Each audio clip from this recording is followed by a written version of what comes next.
Mateo 17 nos habla que Jesús hizo libre a un endemoniado.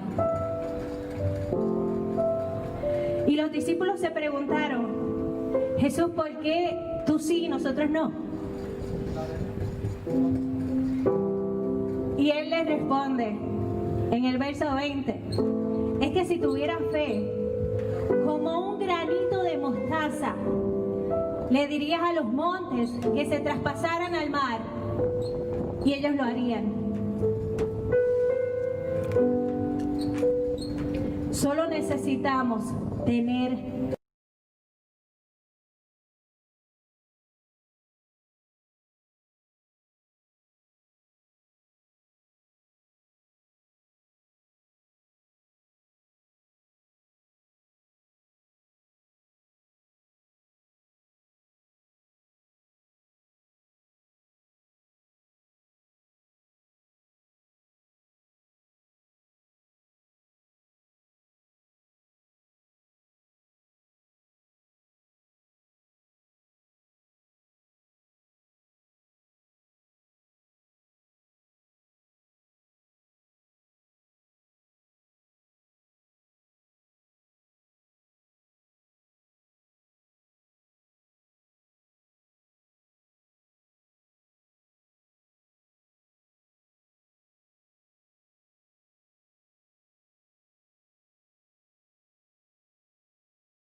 con amor, cúbreme con tu amor,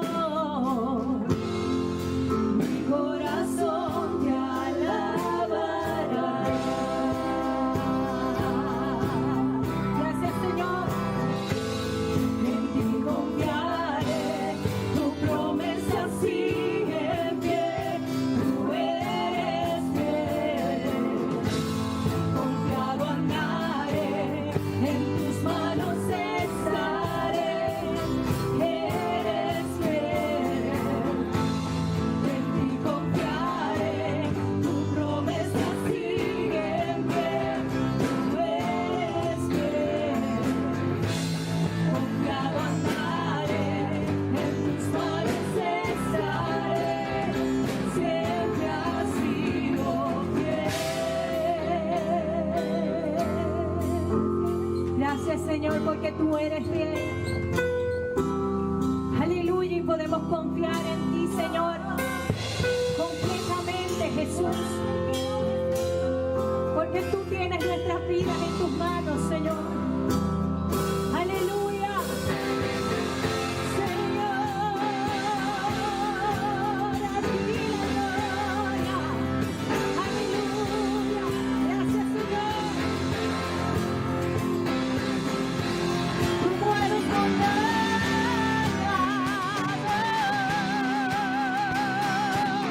Yo sé que tú mueves montañas. Yo creo en ti.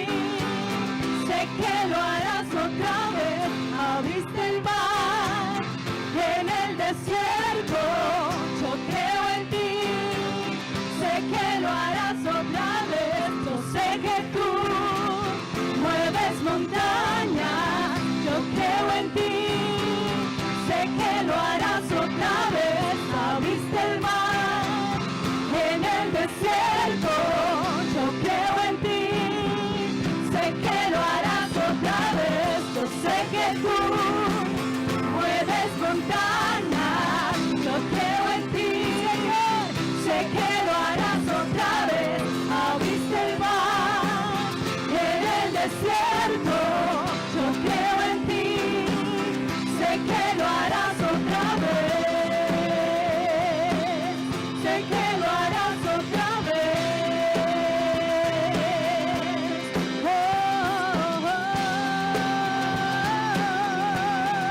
en ti confiaré, tu promesa sigue en pie, tú eres fiel. Díselo al Señor.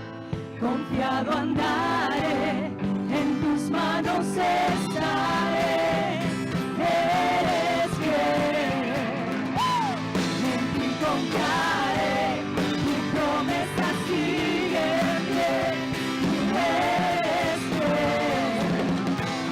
Confiado andaré, en tus manos estaré, siempre has sido fiel. El Señor siempre ha sido fiel. Gracias, Señor. Y confiamos en Él y confiamos en su palabra. Aleluya. Gracias, Señor. Gracias, Jesús, porque tú siempre has sido fiel, Señor. Aleluya. Gracias, Jesús. Gracias, Señor. Gracias, Jesús. Mientras me preparaba para este devocional, el Señor traía a mi mente las canciones, pero fueron como casi todas rapiditas y yo con un bolígrafo escribiendo las canciones. Pero cuando me doy cuenta de la similitud de las canciones, todas hablaban sobre confiar en el Señor, esperar en el Señor, pero sobre todo que Él abriría el mar. Entonces me puse a pensar que muchas veces las personas que no son creyentes, ¿verdad?, que no son cristianas, piensan que nosotros los cristianos no nos pasa nada malo. Que porque somos cristianos, pues andamos en una nubecita.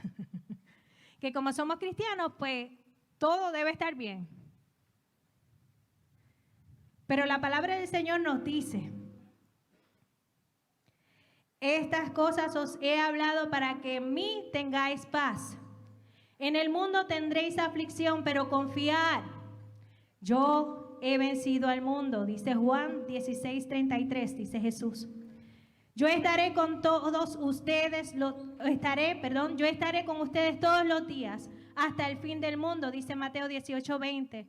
El Salmo 107, 19 y 20 dice: en su angustia clamaron al Señor y Él los salvó de su aflicción. Envió su palabra para sanarlos.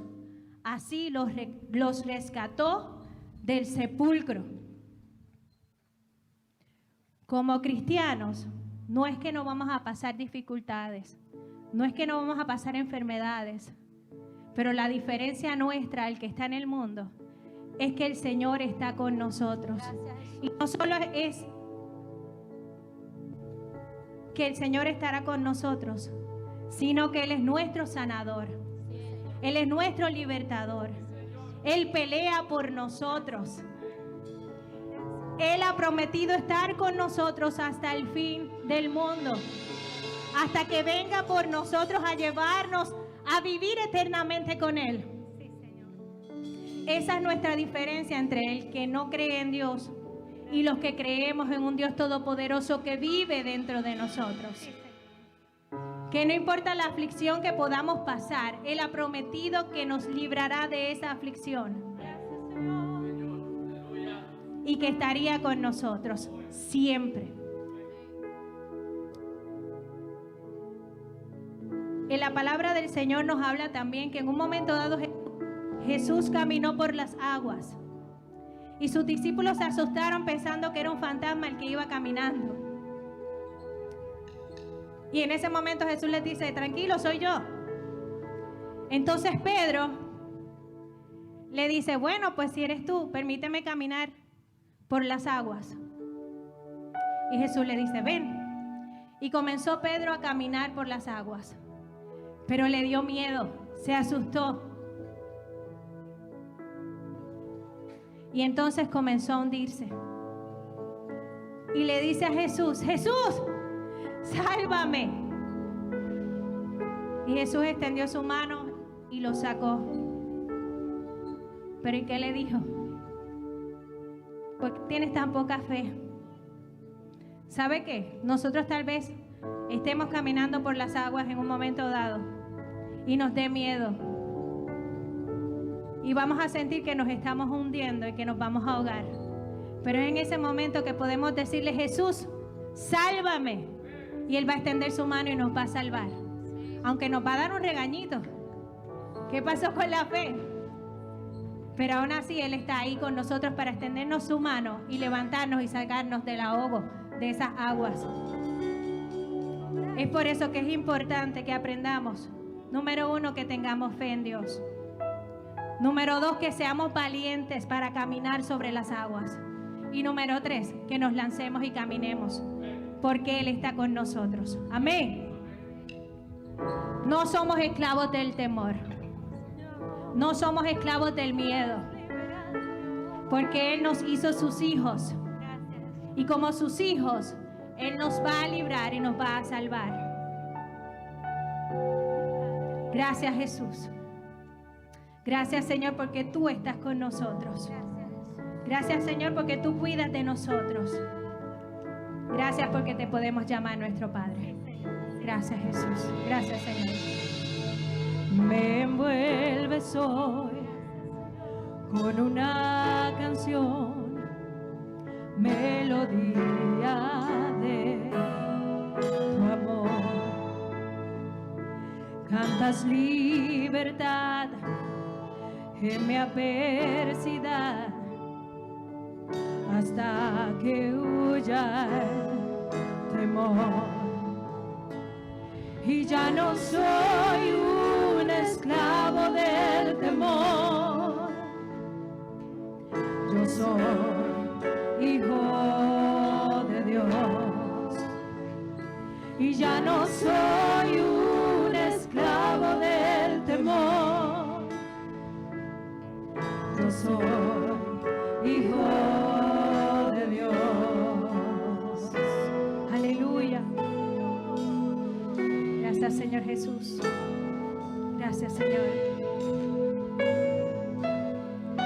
Y desde el vientre fui escogido en ti. Me llamo el amor. De nuevo nací, recibido en ti. Tu sangre en mí fluyó. Y ya no soy un esclavo del temor. Cántalo conmigo. Yo soy hijo de Dios. Ya no somos esclavos. Y ya no soy un esclavo del temor. Yo soy hijo de Dios. Repítelo nuevamente. Y ya no soy un esclavo del temor. Yo soy hijo de Dios. Ya no soy esclavo. Ya no soy un esclavo del temor. Yo soy hijo de Dios. Na, na, na, na. Gracias, Jesús.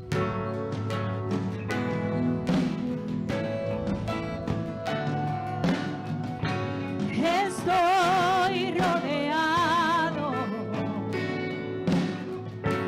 por los brazos del Padre.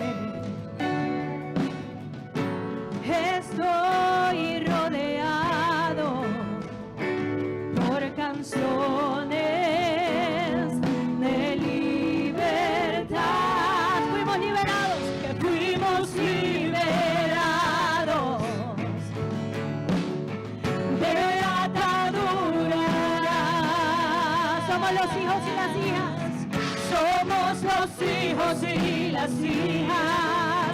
Cantaremos, cantaremos libres. Oh, oh, oh, oh, oh,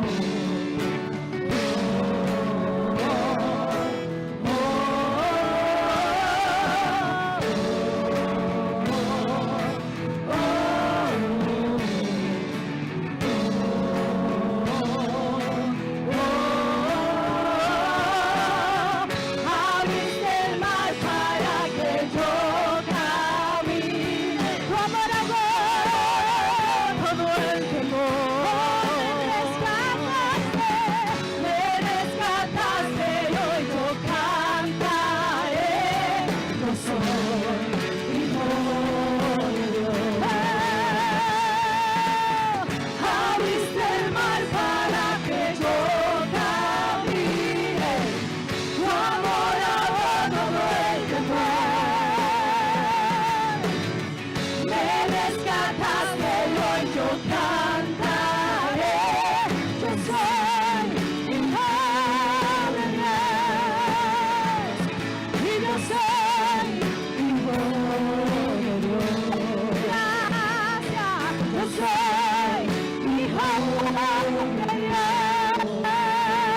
reconocer que yo soy su hijo y Él es mi Padre y mi Padre me ama. Yo solo sé que yo soy su hijo y Él es mi Padre y mi Padre me ama. Yo solo sé que yo soy su hijo, que yo soy su hijo. Él es mi Padre, y Él es mi Padre, y mi Padre me ama. Yo solo sé, Él nos ama, y yo soy su hijo. Él nos ama, Él es mi Padre, y mi Padre me ama. Yo solo sé que yo soy su hijo. Él es mi Padre, y mi Padre me ama. Yo solo sé que yo soy su hijo. Él es mi Padre, y mi Padre me ama. Abriste el mar para que yo camine. Tu amor ahogó todo el temor. Me rescataste y hoy yo cantaré. Yo soy hijo de Dios. Abriste el mar para que yo camine. Tu amor ahogó todo el temor. Me rescataste y hoy yo cantaré. Yo soy hijo de Dios, por tu gracia yo soy hijo de Dios. Yo soy hijo de Dios. Aleluya, aleluya. Los voy a dejar con un corito que es bien viejito, pero bien viejito. Pero es un recordatorio de la palabra del Señor. Y el Señor quiere que recuerdes Isaías 43, 1 y 2. Si no sabes este corito, puedes buscar ese versículo y vas a comenzar desde el versículo 2 y luego al 1. Pero es para que lo recuerdes siempre y lo lleves toda la semana en tu cabeza. Porque es importante que recuerdes que Él nos ama y que va a estar con nosotros todo el tiempo hasta el fin del mundo. Amén. Gracias, Jesús. Aleluya. Cuando pases por las aguas, yo estaré contigo. Y si por los ríos, no te anegarás. Cuando pases por el fuego, no te quemarás, ni la llama arderá en ti. No temas porque yo te redimí. No temas porque yo te redimí. Te puse nombre, mío eres tú. Te puse nombre, mío eres tú. Y cuando pases por las aguas, yo estaré contigo.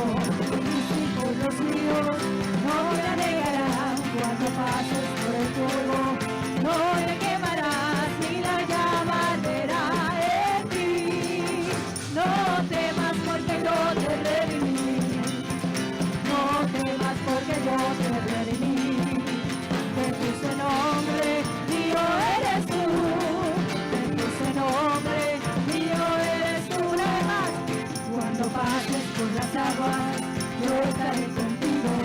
Y si por los ríos, no te anegarás. Cuando pases por el fuego, no te quemarás, ni la llama arderá en ti.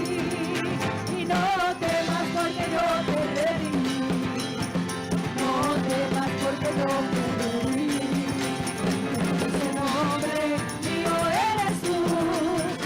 Ese nombre mío eres tú. Aleluya. Que el Señor les continúe bendiciendo.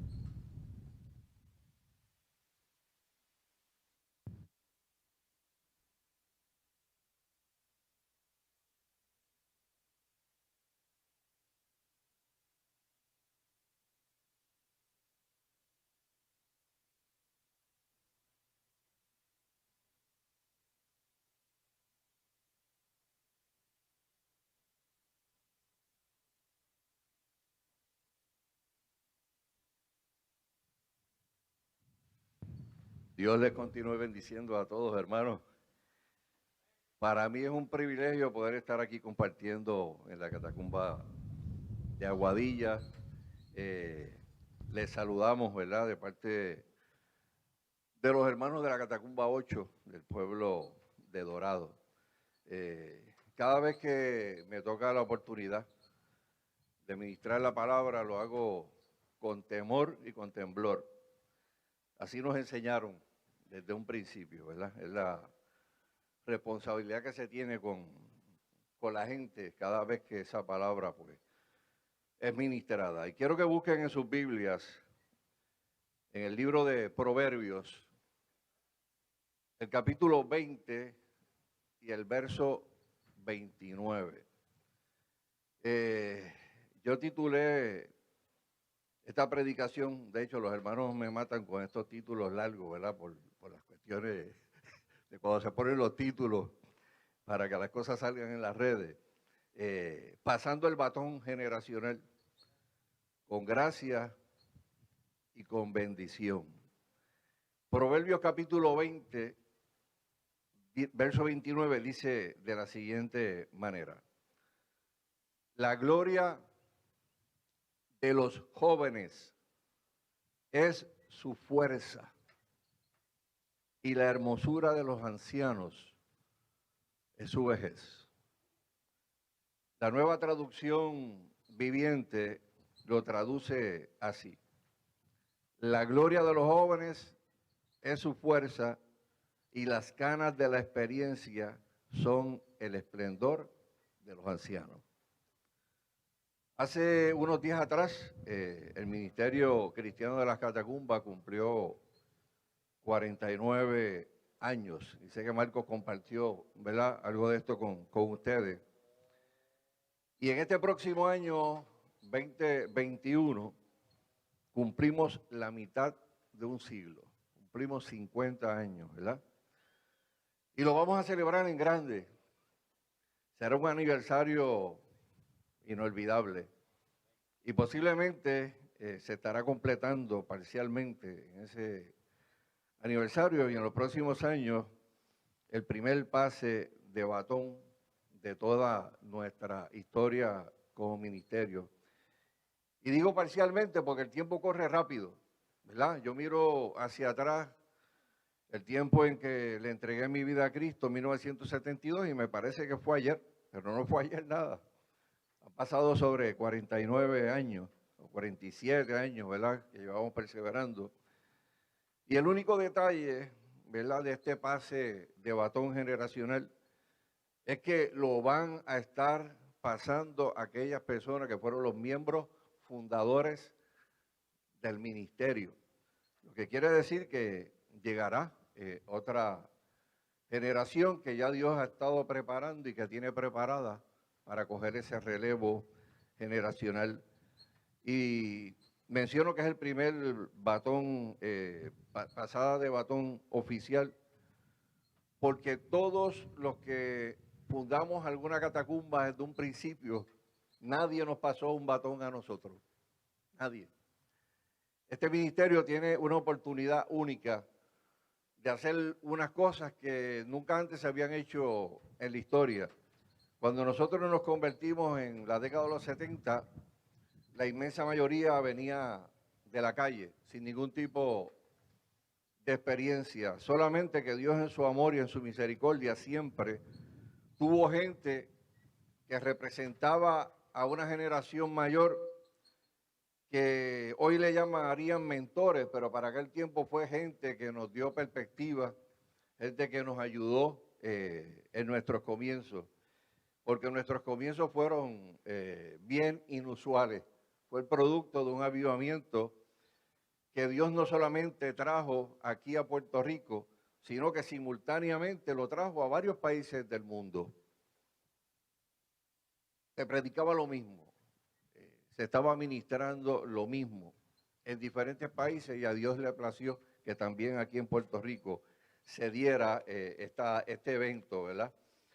Y hoy, pues, como dije, nosotros tenemos la bendición única de poder bendecir a una próxima generación que en un momento dado tomará, ¿verdad?, la rienda de nuestro ministerio.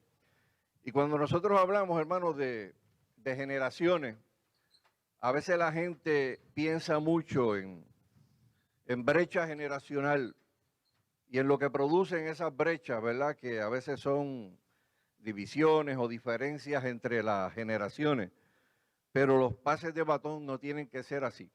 Y yo creo que muchos de los pastores que llevamos más años aquí estamos disfrutando del tiempo que Dios nos ha permitido vivir. Creo que Marco, ¿verdad?, puede decir amén a eso. Nos los estamos disfrutando, ¿verdad?, porque se ha sembrado y se van a recoger unos frutos preciosos.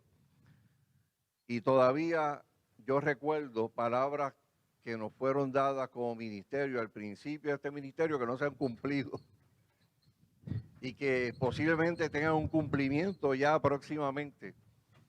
Yo no sé si la próxima generación sea la última generación porque creo que Cristo viene pronto. Creo que muchas de las cosas que estamos observando, que estamos hasta leyendo todos los días en los periódicos, escuchando a través de la radio y la televisión, nos dicen que la venida de Cristo está a la puerta. Así que Dios va a hacer algo brutal, brutal en medio de nosotros.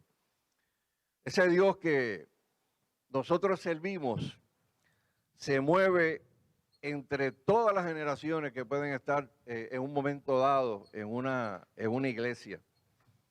En el libro de Isaías, capítulo 51, y parte final del verso 8, en la paráfrasis de la versión King James Version, dice: pero mi justicia permanecerá para siempre y mi salvación por todas las generaciones.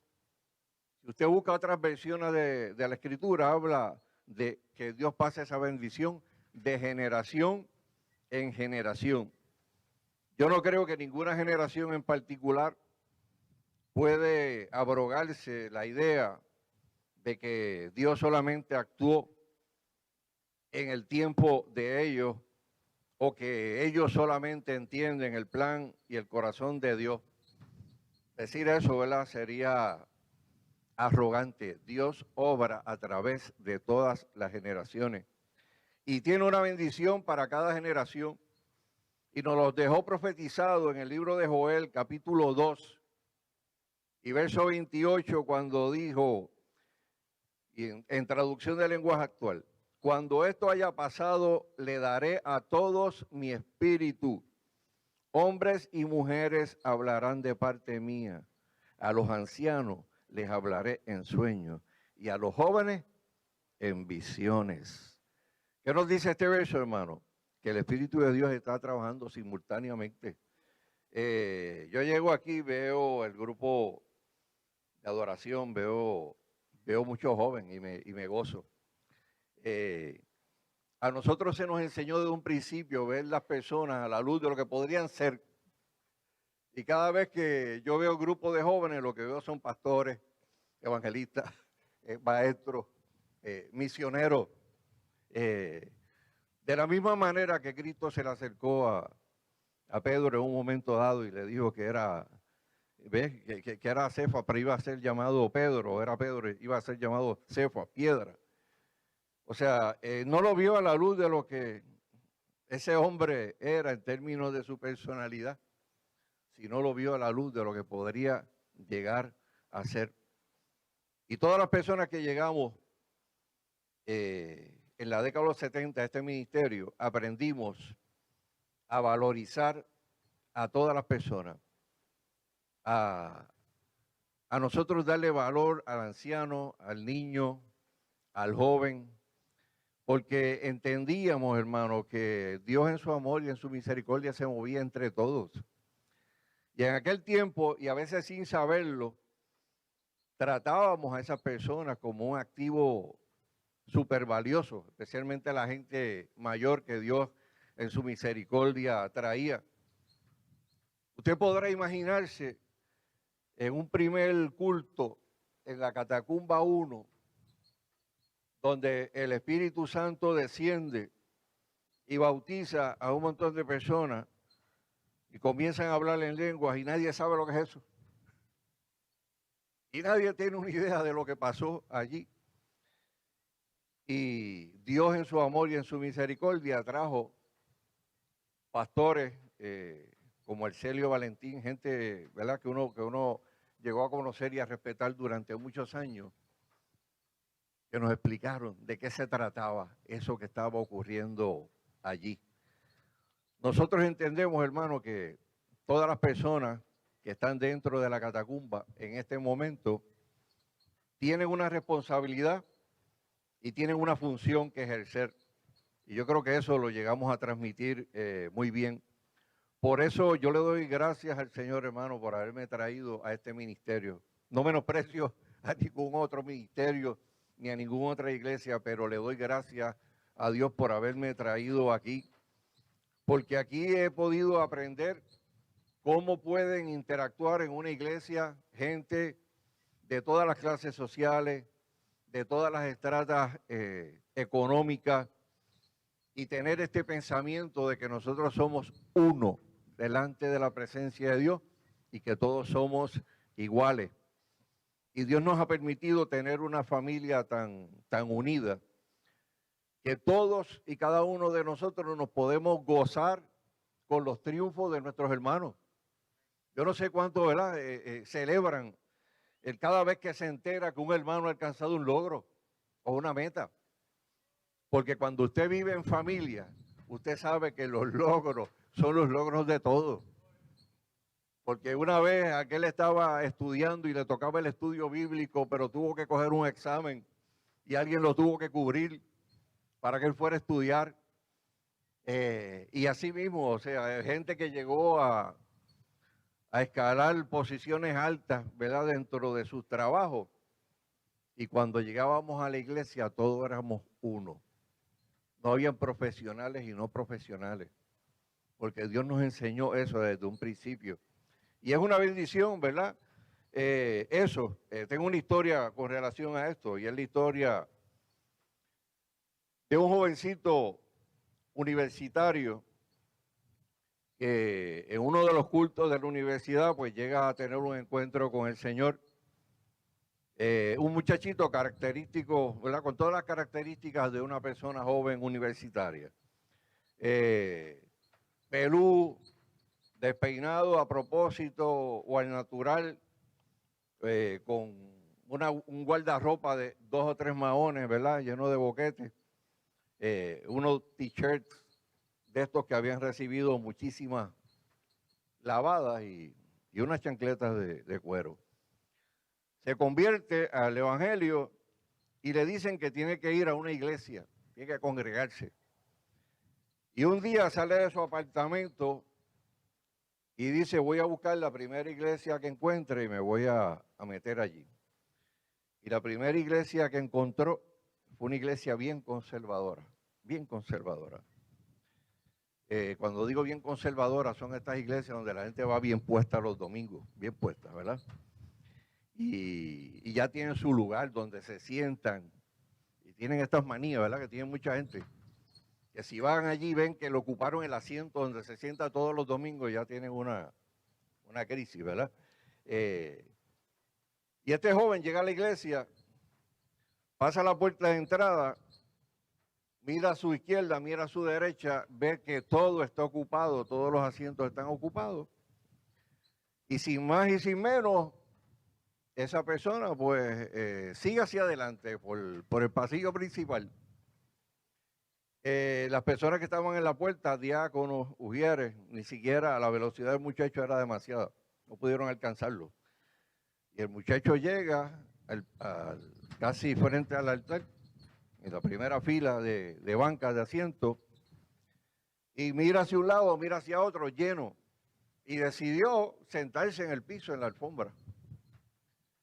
Como eso no era para nada usual, de momento el pastor que va a predicar, está a punto de predicar, ve como uno de los diáconos de la iglesia, un anciano de la iglesia, se va acercando por el pasillo para acercarse al joven y tuvo su temor, porque este era un diácono bien responsable, ¿verdad? Con su función de diácono. Era una persona de estas bien G.I. Joe, ¿verdad? Y cuando vio que se le fue acercando al joven que estaba en el piso, dijo, "Oh, Dios mío, ¿qué va a hacer el hermano fulano de tal?" Y el hermano fulano de tal lo que hizo fue entregarle el bastón que tenía al joven y pedirle que lo ayudara a sentarse en el piso con él. Mire, hermano, el pastor antes de iniciar la predicación lo que dijo fue lo siguiente. Mire, hermano, yo voy a predicar un mensaje en el día de hoy que posiblemente usted lo olvide dentro de muy poco tiempo, pero lo que ustedes han visto hoy aquí, les aseguro que nunca lo van a olvidar. Cada vez que nosotros hacemos cosas para el reino de Dios y las hacemos bien, y Dios nos permite tener unas experiencias con Dios profundas, eso nunca se va a olvidar. Proverbios 20:29, retornando a él. La gloria de los jóvenes es su fuerza y la hermosura de los ancianos su vejez. La Nueva Traducción Viviente. La gloria de los jóvenes es su fuerza y las canas de la experiencia, el esplendor de los ancianos. Dos palabras poderosas que caracterizan dos generaciones. Gloria y esplendor. Gloria y esplendor. Y yo quiero ir primero con los jóvenes. Dice la Biblia que la gloria de ellos es su fuerza. La palabra fuerza se traduce también como poder. Pero con la gloria y con el poder viene también una responsabilidad y un reclamo del propio Dios. Dice la Escritura en 1 de Timoteo 4:10, un verso posiblemente bien conocido de todos ustedes, refiriéndose a jóvenes: ninguno tenga en poco tu juventud, sino sé ejemplo de los creyentes en, y mire estas 5 cosas: palabra, conducta, amor, espíritu, fe y pureza. Oiga, para cualquier persona que lleve muchos años en el Señor, estas 5 palabras son un reto. Sin embargo, Dios se las está diciendo a una generación joven. Segunda de Timoteo 6:7 le añade, porque Dios no nos ha dado un espíritu de cobardía, sino de ¿qué? De poder, dice la Escritura, de poder, de amor y de dominio propio. Hermano, Dios ama a la juventud, al igual que ama a la gente que ya está cargado de años y cargado de canas. Y uno tiene que preguntarse por qué el tiempo de la juventud es tan especial para Dios como para catalogarlos en la palabra con palabras como gloria y poder. Hay 5 cosas, ¿verdad?, que me gustaría que las personas más jóvenes y los no tan jóvenes pudieran tenerlas presentes, ¿verdad? 5 cosas que ocurren por lo general cuando una persona es joven. Y obviamente cuando las personas no son tan jóvenes, pero están envueltos y embollados con el Señor, pues eso sigue vigente también para ellos. Pero son cosas que ocurren cuando la generación es joven. Lo primero que ocurre con una persona joven es que es bien sensitiva al conflicto cultural. Ya cuando las personas comienzan a alcanzar años, pues esa sensitividad no es la misma. Y no es la misma por muchas razones. La gente se encierra. Hay muchas personas que toda su vida es lo que ocurre dentro de la iglesia. Ya no tiene comunicación con la gente de afuera. Y la iglesia se convierte en una subcultura, donde todo lo que se habla en un idioma religioso. Ya uno no sabe qué es lo que está ocurriendo en la calle, de qué habla la gente de la calle. cuáles son las luchas que hay allá afuera. Y se va olvidando de todo eso.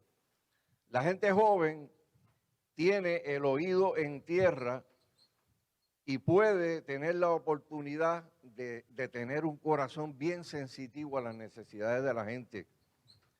Nosotros cuando empezamos tuvimos eso, tuvimos esa sensitividad, ¿verdad?, hacia lo que pasaba en la cultura. Y a nosotros se nos enseñó que teníamos que parecernos a Cristo y que teníamos que caminar y andar como Cristo anduvo.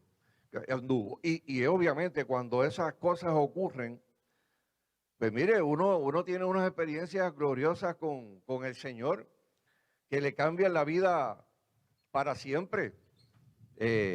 Yo quiero contar alguna historia, ¿verdad? Voy a contar un par de historias, pero esta primera. En una ocasión el pastor de la catacumba, que fue la catacumba madre de donde yo salí, la catacumba de Bayamón, me dijo en un momento, vamos a hacer un periódico. Y aquello eran locuras, porque yo decía, bueno, ni tú ni yo somos periodistas, ¿cómo vamos a hacer un periódico? Pero aquel decía, vamos a hacerlo, porque si lo hacemos lo podemos vender en la calle, lo podemos vender en la universidad, y aprovechamos y testificamos y hacemos un montón de cosas. Y nació una cosa que le llamamos el Cristo te ama. Y a mí me dieron la responsabilidad de escribir sobre los temas sociales. Yo era el encargado de eso. Y recuerdo en una ocasión que Ricky me dijo, vamos a tocar el tema de la prostitución. Y yo le dije a Ricky, yo de eso no sé mucho, yo vengo de iglesia. Yo lo que sé es que eso es pecado, man. Me dijo, no, pero hay que hacer algo, hay que hacer entrevistas, todo un periódico, hay que hacer entrevistas. ¿Y a dónde usted cree que uno puede hacer entrevistas? Nos fuimos una noche y vamos a pasar la noche completa, primero en la avenida Ashford, donde había un tipo de prostitución. Y después de eso nos vamos a mover hacia el área de los puertos y nos vamos a meter en los prostíbulos. Y si nos botan de los prostíbulos, pues bajamos a las escaleras abajo y esperamos que cierre el día, 4 de la mañana, 5 de la mañana, que se acabe el negocio y bajen y las entrevistamos. Mire, hermano, yo escuché tantas historias esa noche. Historias de dolor, historias bien desgarradoras. Historias que me hicieron ver por primera vez un problema social como ese con ojos de compasión. ¿Por qué? ¿Por qué ocurrió eso? Porque éramos sensitivos al conflicto cultural. Eso me lo hubieran dicho 30 años después de haberme convertido y lo hubiera pensado, no, pero mira, ven acá, es que uno metido allí, pues, ¿verdad? La gente se puede escandalizar o la gente no puede entender, pero en aquel momento no había eso, porque nosotros estamos sensitivos hacia el conflicto cultural. Lo número 2, en el tiempo de la juventud es cuando uno está más optimista y más idealista sobre el futuro. O sea, como dije hace unos segundos atrás, a nosotros nos enseñaron a ver la gente como podrían llegar a ser y no como eran. Era una experiencia común para nosotros ir a evangelizar, que fue una de las cosas también que el Señor me enseñó, ¿verdad? Cuando llegué aquí, que no sabía hacerlo. Y recuerdo ese primer pastor, que no era una persona que tenía mucha escolaridad, pero la primera vez que lo escuché, la primera visita que hice a la catacumba, imagínate, vengo de iglesia con una Biblia bien grande, bien uniformado, y llego a la catacumba y veo todos aquellos pelús y dije, yo estoy fuera de grupo aquí, pero bien fuera de grupo. Y cuando Ricky terminó esa primera predicación, me le acerqué y le dije, oye, ¿en qué seminario teológico tú estudiaste? Porque esta es una de las mejores predicaciones que yo he escuchado. Y Ricky me dijo, mira, yo soy un dropeado de 9º grado. Yo no tengo estudios teológicos. Esto se trata del Espíritu Santo. El Espíritu Santo te da palabra. El Espíritu Santo te pone a leer la palabra de de Dios. Y ese mismo pastor, cada vez que salíamos a la calle, me decía, vamos a predicar del tipo que esté más arrastrado, el tipo que esté más caído. Y tuvimos las grandes experiencias, hermano, de uno llegar a un sitio, ver una persona borracha tirada en una cuneta, y Ricky decirme, vamos a hablarle. Imagínatelo testificando en el culto de esta noche. Ay, wow, este hombre está en unas condiciones deplorables en el piso. Se me hace difícil. Digo, no, le predicamos, le hablamos de Cristo. Mire, nosotros tuvimos experiencia de ver gente convertirse, ese día no tomar nada, y por la noche en un culto, en una plaza pública, Ricky decirle, yo quiero que alguien aquí pase y dé un testimonio de lo que le pasó en el día de hoy. Y todo el mundo lo conoce en este pueblo. Y para ese el individuo, que era el borracho del pueblo, a decir que había tenido una experiencia con Cristo ese día y que se acabó la bebida. O sea, esas cosas ocurren solamente cuando uno es optimista, o cuando uno es idealista, o cuando uno puede creer que cualquier cosa puede ocurrir porque usted está en las manos de Dios. O sea, yo creo, hermano, sin lugar a dudas, que Dios quiere volver a hacer muchas de esas cosas y aún mayores que las que nosotros vimos. Otra característica de la gente joven y de los que se sienten jóvenes también es que estamos abiertos al Espíritu. La gente joven está abierta al Espíritu. O sea, la apertura para un joven es algo natural. O sea, uno llega a ser amado por Dios, ve a Dios en su grandeza, en su señorío, y no tiene problema con asuntos de control ni nada. Eso, el que está en control es Dios, punto. Y yo le sirvo a Él. Y por eso nosotros podíamos ver cosas nuevas que Dios trajo a nuestras vidas. Y lo vimos sin ojos de prejuicio o de dogmas o de interpretaciones de lo que un religioso podía decir que se podía hacer o no. Para nosotros como jóvenes y todas las generaciones de jóvenes, el dogma es este: si la Biblia lo dice, yo lo creo. Y si la Biblia dice que hay que llenarse del Espíritu Santo, allí voy a estar yo en todos los cultos pidiendo que oren por mí hasta que reciba esa experiencia. O sea, hermano, y uno mira y uno dice, wow, o sea, si el Espíritu Santo no hubiera estado con nosotros, este ministerio no tuviera 49 años. Pero el Espíritu Santo nos dirigió. Una cuarta característica que tienen los jóvenes, y por eso la Biblia ama tanto, la Biblia dice que Dios ama a los jóvenes, es que están llenos de energía para la acción. O sea, no hay un problema como hay mucho ahora, ¿verdad?, de achaques y dolores y un montón de cosas. La gente joven está llena de energía para la acción, tiene autoridad, le cree a Dios. Yo recuerdo un hermano que era del residencial Juana Matos de Cataño, que para los tiempos de los 70, pues ver una persona flaquita, pero prensadito, lleno de tatuajes de arriba abajo, lo poníamos a testificar en todos los cultos. Y lo recuerdo también porque siempre empezaba con un verso bíblico que estaba en Daniel capítulo 4, verso 2. Y un día fuimos a un campamento de una denominación en Puerto Rico, que para aquel tiempo, ¿verdad?, pues uno consideraba que eran denominaciones frías, ¿verdad?, porque no creían en las manifestaciones del Espíritu Santo, y alguien nos invitó de aquel lugar para que fuéramos a dar un culto allí. Entonces imagínense, llegaron unos catacumberos con guitarras eléctricas, congas, formamos un revolú allí, pero bien terrible. Y el encargado del campamento nos miraba de lejos sentado en una silla, con una cara de pocos amigos. Y según el culto se iba encendiendo, pues aquello se iba acentuando, ¿verdad? Y De momento se le dice al hermano Papo, Papo, ponte de pie, da el testimonio. Y se paró aquella persona y dijo, no, no, hasta aquí, hasta aquí. Nosotros tenemos una teología bien definida, usted tiene un alboroto aquí, emocionalista.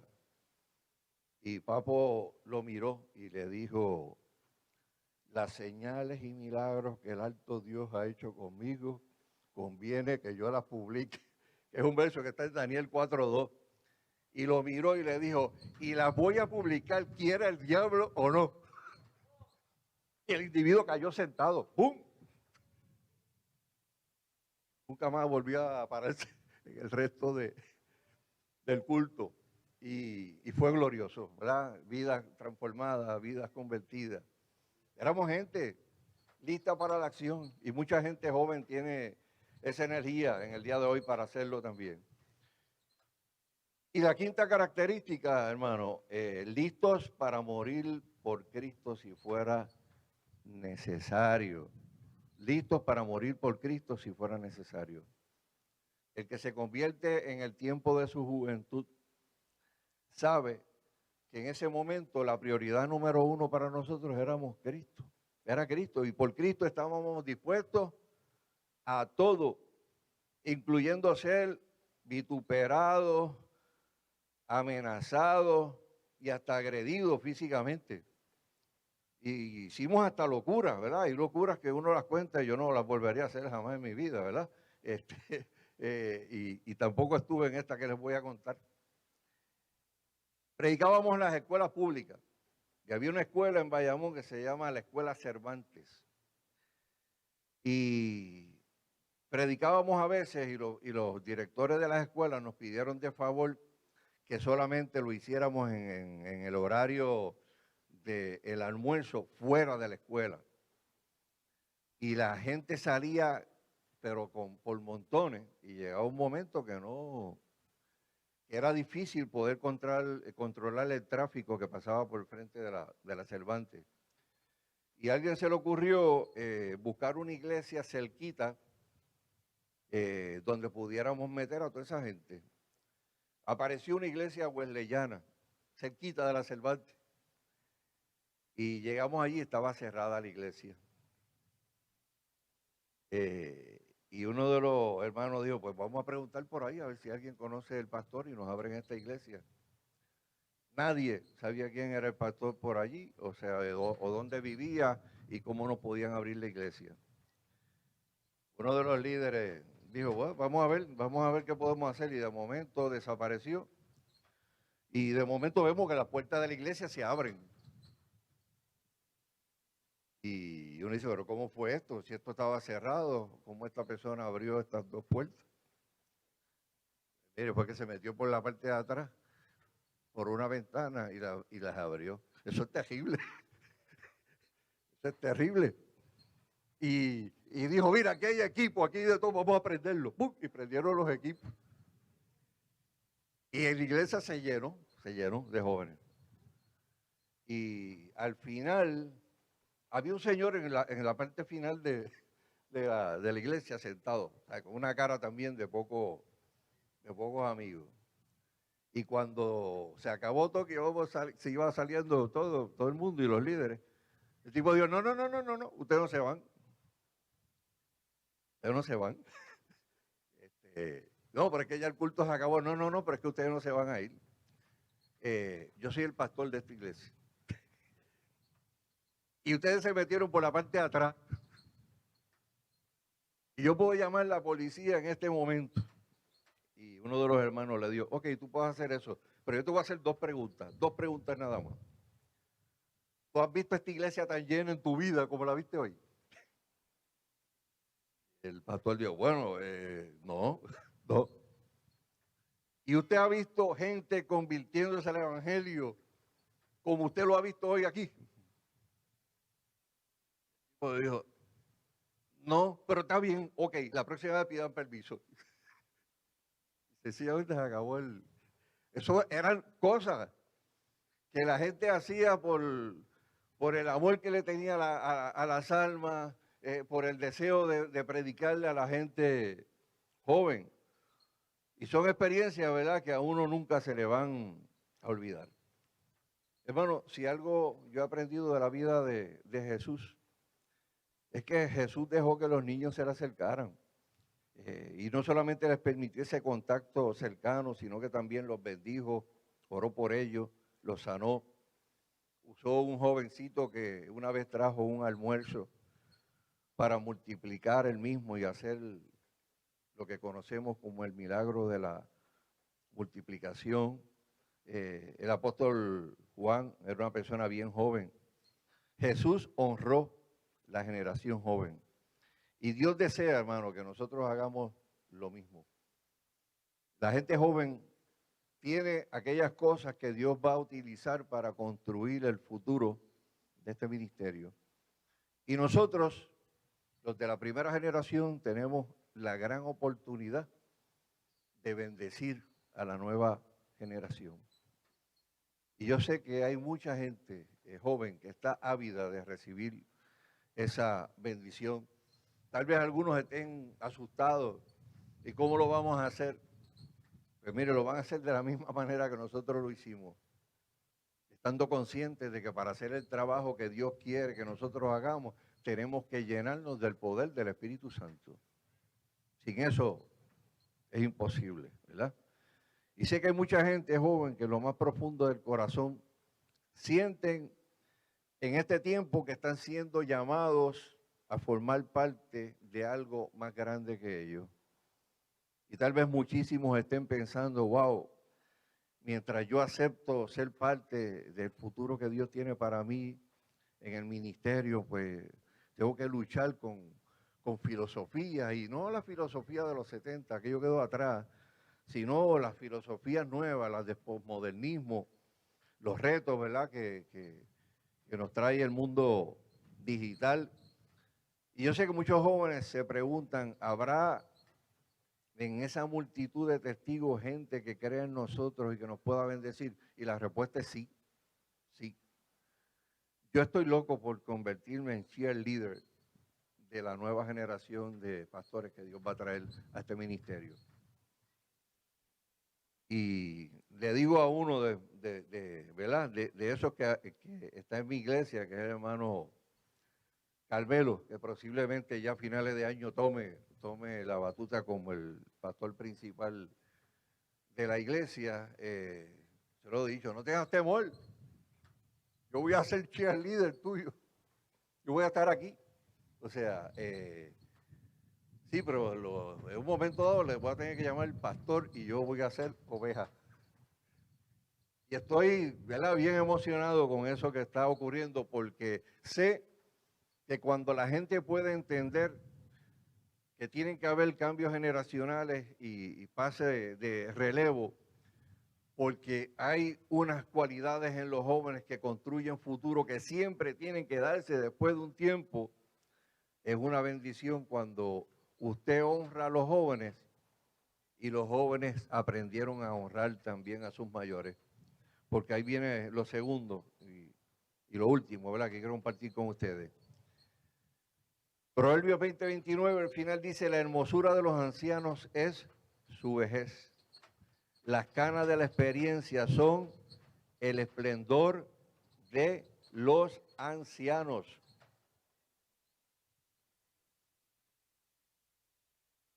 Proverbios 23, verso 22.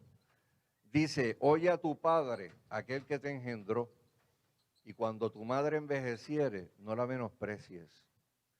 La versión de traducción actual me encanta, lo traduce así.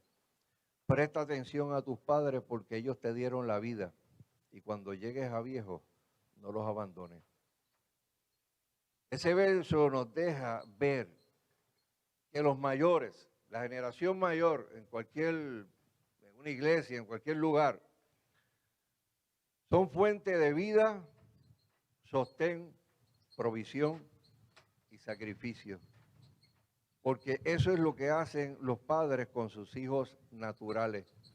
Y también hay familias espirituales.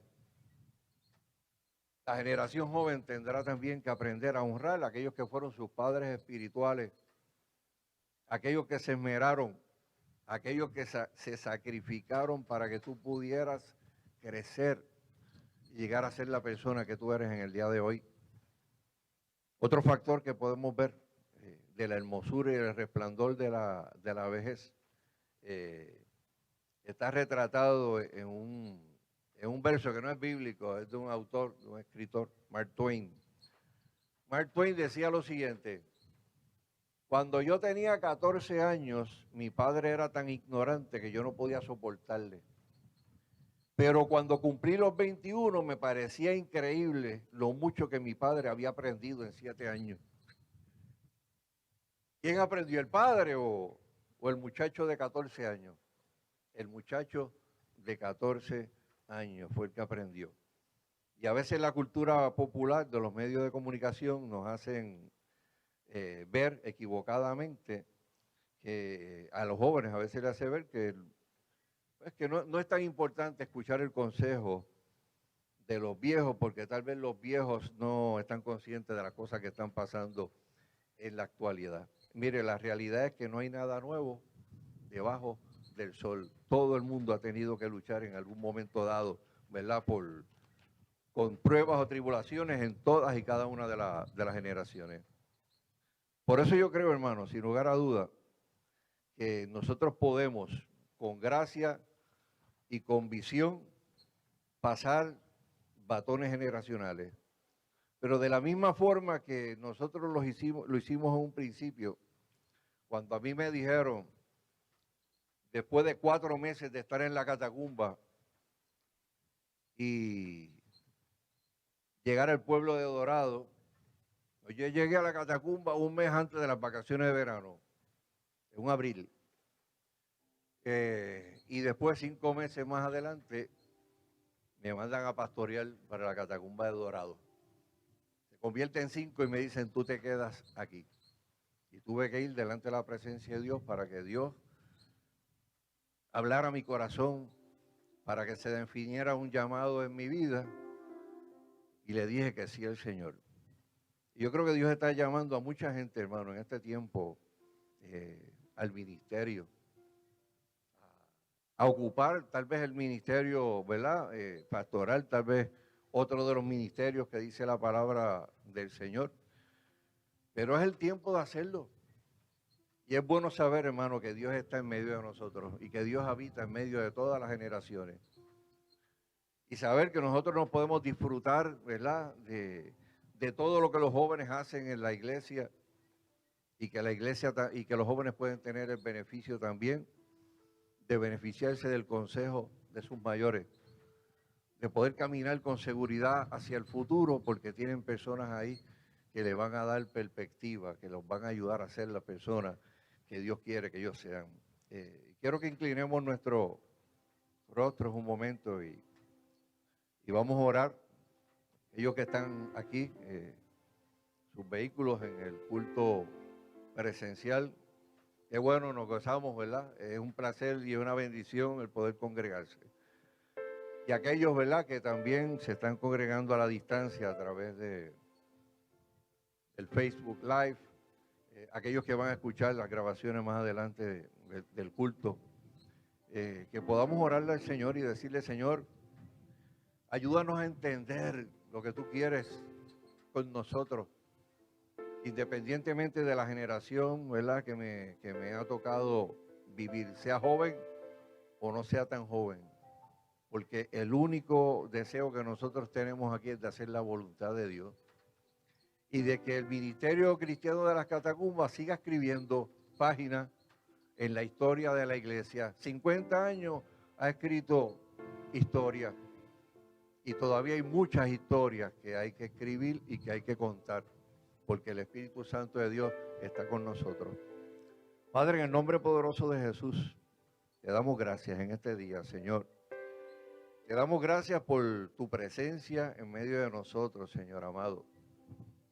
Te damos gracias por tu fidelidad, porque tú has sido fiel y tú has sido bueno con nosotros, Señor. Gracias, Espíritu del Dios viviente, por habernos dirigido durante todo este tiempo y por tener la seguridad de que tú vas a estar con nosotros todos los días hasta el fin del mundo, Señor. Te pedimos, Dios, Señor, que esta generación de la que habló el profeta Joel, Señor amado, sea una generación, Señor amado, que se levante en este tiempo histórico que nos ha tocado vivir para predicar tu evangelio, Señor. Que pueda afinar sus sentidos espirituales para escuchar las visiones que tú quieres darle, Señor amado, y a la población mayor, Señor amado, los sueños que tú quieres darle, Señor amado, y contarles y que salen de tu corazón. Te damos gracias, Padre amado, porque sabemos, Dios, que tú nunca nos dejarás solos, Señor. Siempre estarás con nosotros. Gracias, Jesús. Oramos en el nombre poderoso de Jesús. Amén y amén. Dios les bendiga, hermanos. Dios les guarde. Y para mí fue un tremendo privilegio el poder compartir con ustedes.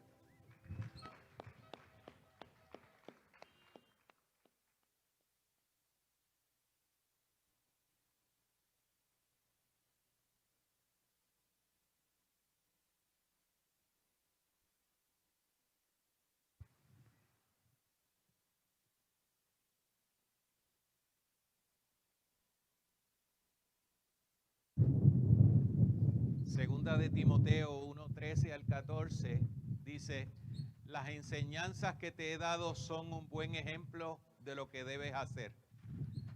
No dejes de confiar en Dios y en el amor que tenemos por estar unidos a Jesucristo. No permitas que nadie contradiga la buena enseñanza que recibiste. Dios te ha encargado este trabajo y el Espíritu Santo te ayudará a hacerlo. Esa es la palabra del Señor, ese es el mandato de Dios para nuestras vidas. En este momento queremos orar para agradecer por las generaciones que nos antecedieron. Queremos agradecer por esas personas, pero también queremos orar por las generaciones que se levantan. Generalmente, cuando pensamos en Timoteo, pensamos en un joven. Y cuando pensamos en un joven, nos vamos a los 15 y los 16 años. Según los que saben un poquito más sobre los estudios, sobre la edad, proponen que Timoteo tenía de 30 a 35 años cuando Pablo le escribió esta carta. Tenemos una generación intermedia de jóvenes que tienen la fuerza, pero tienen la madurez, que tienen el corazón, pero tienen la capacidad para procesar, para interpretar y para realizar. Dios toma en cuenta no tu capacidad, sino tu disponibilidad. A mí me llamó a los 13 años, a otros a los 15, a los 17 y a otros a los 20 y a los 25. No importa tu edad, lo que importa es tu disposición. En este momento queremos orar para que Dios levante una nueva generación de hombres y mujeres de todas las edades que estén dispuestos a agarrar el batón y caminar en él. Si tú estás dispuesto, ahí es donde te encuentras, dile: Dios, heme aquí. No diga Señor fulano, no. Yo, Señor, estoy dispuesto. Padre Santo y Padre bueno, en esta hora te adoramos y bendecimos y te honramos por quien eres tú, Señor. Agradecemos la palabra recibida y la encomienda que tú pones en nuestras manos para no quedarnos, Señor, quietos, sino caminar por el propósito y la voluntad tuya, para pasar el batón a las próximas generaciones, por quienes agradecemos, Padre, la vivencia, el compromiso, el ejemplo y la fidelidad que nos dieron nuestros padres espirituales, nuestros fundadores, Señor, aquellos que le dieron la primera corrida a esta carrera, Señor, del ministerio de las catacumbas. En esta hora, Padre, te pedimos que toques el corazón de aquellos que dicen: heme aquí en esta hora, que dicen: cuenta conmigo, Señor. Yo quiero ser la próxima generación, Padre, Yo quiero correr la carrera en tu nombre, Señor.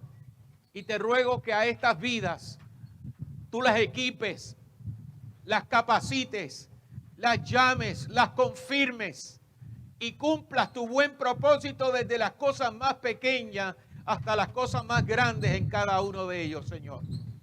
No solamente en aquellos que llamamos jóvenes, sino en todas las generaciones, Padre Santo. Porque creemos y confiamos que así como usaste un niño para gobernar a Israel, y así como levantaste un anciano para levantar una nueva generación de hombres y mujeres de fe, así no hay nada imposible para ti, para hacer de cada uno de nosotros vasos útiles e instrumentos para la gloria de tu nombre. Gracias una vez más, Señor, por tu amor, por tu cuidado y por tu bendición sobre el ministerio, sobre nuestras vidas, sobre nuestras familias. En el nombre de Jesucristo, te adoramos, te glorificamos y te exaltamos. Damos una alabanza al Señor. Que se escuche. Aleluya. Gloria a Dios. Gracias, Padre Santo. Amados, les recordamos que esta semana nos reuniremos el martes para tener nuestro tiempo de oración a través de Zoom. Ya comenzamos las células texto por texto. Estamos estudiando Primera de Timoteo, enfocados en cómo Dios va a equipar y levantar esta próxima generación para usarla de manera poderosa. Aleluya. Así que asista a su célula. Hable con los hermanos, con los líderes de célula. Reciba el link para que así pueda asistir a través de Zoom. Y le recordamos que Dios mediante el próximo fin de semana estaremos reunidos desde las 8:30 en este lugar para continuar adorando y sirviendo al Señor y teniendo comunión los unos con los otros. Que el Señor les bendiga, que el Señor les guarde y que Dios les conceda los deseos y anhelos del corazón. Dice el pueblo del Señor.